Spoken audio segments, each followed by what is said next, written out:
see there. Muay Thai along with Western boxing are his particular brands of expertise. 8 KOs. And I gotta ask you, Ray, what about the extra weight as a boxer? Most times fighters put on extra weight, it slows them down. But in this case, Sean was light. He needed extra caloric intake. I think it can only benefit him here. Well, that remains to be seen, but now we get a chance to look at his opponent, Erik Paulson.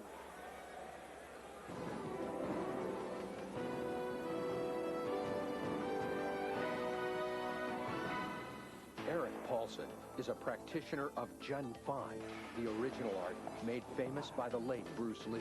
In addition, Erik has extensive backgrounds in jiu-jitsu and the Filipino systems. A native of Los Angeles, Erik is the #1 ranked light heavyweight of the Japanese Shoot Wrestling Association, where he has been undefeated since 1992. For this event, I'm going to be a lot more aggressive, a lot meaner, and I'm going to go in there to do one thing, and that's win.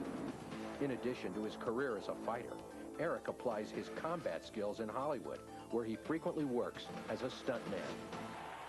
Erik Paulson originally was an alternate for this particular competition, but despite alternate status, he has to feel pretty good about himself because he has defeated 2 of the people in the competition, including the first match man, Ben Strikers. As Jun Fan has mentioned, a derivation of the famous Bruce Lee's particular discipline. And that #1 ranked light heavyweight Japanese shoot wrestling contender, that is no fluke. Now, I have to ask you the question as he pulls off his top, Ray, is the hair going to be a problem? He's got it there in a bun in the back, but is that going to be an issue? Well, I think so, because you're allowed to pull hair. And if it was hanging down, it would be a disadvantage against him, absolutely. Okay. So we get a chance to look at the tail of the tape once again. Hard to see if there's a major advantage, although I would say it's a very different 185 pounds on the 2 individuals. Erik Paulson with a 4-inch height advantage, which probably will mean nothing once they hit the mat. Come here. Come here, buddy. Okay, I have to remind you, 2 minutes on the ground, no submission. 22-minute match. Good luck. Back to the corner. Back to the corner. Tom, this has the possibility of being one of the best matches of the evening. They look very evenly matched. Very evenly, but I tell you something, Paulson's got a longer reach, Todd, and McCully's going to have to stay inside there to be effective, I think. Otherwise, I think they might see an advantage by the taller guy. Right off the bat, he goes with the kick, and you're a big fan of that, Bob. Yes, I am, and we're going to find out right away who the real puncher and kicker is. Right. Todd, as you can see, McCully has youth on his side. He has superior upper body strength. He was highly intense, and he's highly motivated for this. That could work in his favor here. Well, Ray, you've been around this enough to know. You see 2 bodies, and they both listed at 185 pounds, but it's a very different 185 pounds. That's for sure. That's for sure. I think inside, in the clinches, it will only benefit McCully because of his superior upper body strength. Well, so basically, if you're Paulson, do you want to stay outside? Oh. Sean McCully with the black punch without the red check. Just did the takedown. He's starting to punch on Erik Paulson. I don't think that Paulson had anticipated being as short that he was going to have the reach that he did. I think he thought he wasn't going to be able to punch him. But as a result of that, Tom, he's been able to get in some good shots. Absolutely, absolutely. Now he's on his back, and again, that reach is going to help him. We should point out here, too, Bob, that McCully's got a very strong kick. He's kind of renowned for his ability to kick. One of the other things, too, as you can see, is the headbutt has already started some blood over both eyes of Paulson. That could be a problem later on. And very quick. You're absolutely right.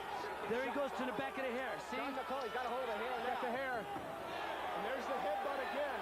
Paulson has to do something to get out of this clinch. There's 1:10 left on the mat, and clearly the mat has been a big advantage for McCully. Sean McCully using He's got his hair again. You know, I know that there's something to be said for style, but I'm guessing here, Bob, that if you're going to participate in contests like this, you got to go with the crew cut or something else. This is just a big disadvantage. There's no question about it. It is a big disadvantage. And right now, it's working against Erik Paulson. One of the things that has to happen, at least to Paulson's advantage, you can see the clock there in the lower left corner, about 35 seconds and counting. Soon Cecil Peoples will have to step in and get them up, and that could be a respite, Ray, for Paulson. Absolutely. I'll tell you, Todd, one thing we have to watch for Paulson, he has 3 things on his side. Experience, experience, experience. he's got him in a bad spot now. Well, he's got a bad spot. Experience may be fine, but now he gets his face off. No submission. Cecil Peoples with his eye on the clock, knowing that they're going to have to come up. Now, there was a spot where Erik Paulson needed to roll, and if he'd have rolled, he'd have had his leg around the head of Sean McCully, but he didn't know to do that. Well, now they have to come up. Now they have to come up. And as I say, I think that's a definite advantage for Paulson here, but those are the rules of the game. Okay, let's go. Erik Paulson with the red stripe on your screen right. There's a kick, Bob. Front kick by Sean McCully, and Erik Paulson comes right back with a front kick. Now, Bob, it appears to me that McCully might have spent himself a little bit on the ground. His punches seem to be lacking a little zip. No question, and that's going to play into this. This is a real endurance contest. Again, this is where Paulson's experience may take over, or will the youth of McCully take over? Ray, one of the things that you're used to is that inevitably when a guy gets tagged, it shows how he can come back. Does he recover or doesn't he recover? And it appears here that Paulson has recovered a little bit, hasn't he? If his body's in shape, it'll recover rather quickly. But some of the punches, some of those kicks were devastating that McCully was delivering. Paulson certainly has more experience standing up, huh, Bob? I mean, it would certainly seem to me that if he can stay on his feet, he's going to have the advantage in this thing. Well, we talked about the fact that Paulson got a respite. It seems to me that right now in the clinch, the McCully has taken a little bit of a breather. Absolutely, and again, that's what Paulson needs to do, is to keep the pressure on Sean McCully, because he should be the better man in the grappling side. You can see the experience now from Paulson. He's grabbing the back of the trunks, keeping his elbows on his side, coming out with the knees. All right, now this is a big advantage because Paulson's in the mounted position. And here goes the inexperience of Sean McCully. He's giving him his back, and that could be very dangerous for Sean McCully. You heard Cecil Peoples say no submission. The match cannot end with a submission, with a choke. And so as a result, you see Paulson now dominating the competition. McCully has to make an adjustment. Paulson is very tired right now. If he doesn't finish him here, both guys are very spent. I think Paulson has to deliver the final blows here. Well, McCully clearly is not doing anything. He's just trying to fend him off. He needs to get up. He needs to do something. Now, Erik Paulson just knocked out Sean McCully's mouthpiece. He's going to try and wait out the storm here, it looks like. We got a special eye camera here to give you an up-close look of the aggression. And right now, clearly, it's all Paulson. This has been two different matches, Bob. Absolutely. McCully can't stay on his back. He's going to lose this fight. Here he goes. And that's what happened. That's exactly what happened. Ray, you called it. You said that the veteran ring savvy of Paulson would be the reason he would be triumphant, and you were right. Early on, Bob, it appeared that it was all McCully. No question. McCully took it to him, but he seemed to, the condition again, made the difference. That and his inexperience in giving the back to the ultimately superior fighter, Erik Paulson. And Ray, as you mentioned, the fact that his experience was going to pay off, I think that everybody at a certain point thought that this was a no-brainer for McCully, but Paulson comes back. Yes, you know, in any time any form of martial arts, whether it's the boxing or Asian martial arts, experience will always take over. Here's where Paulson really gained a big advantage in this takedown. He got into the mounted position, and Sean McCully didn't know what to do. He turned his back, and ultimately that was the biggest mistake and the end of the fight.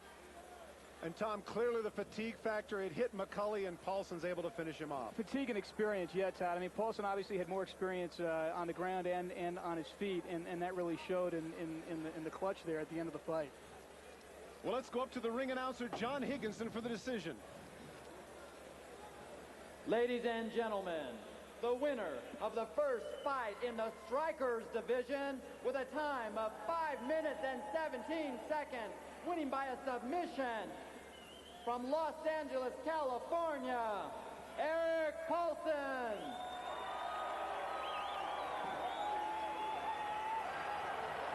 Our third fight is a much anticipated fight because it's bringing in somewhat of an unknown quantity in Mike Bitonio. He is going to go against the veteran Bart Vale. Kapu Kui Alua is the technique that is utilized by Mike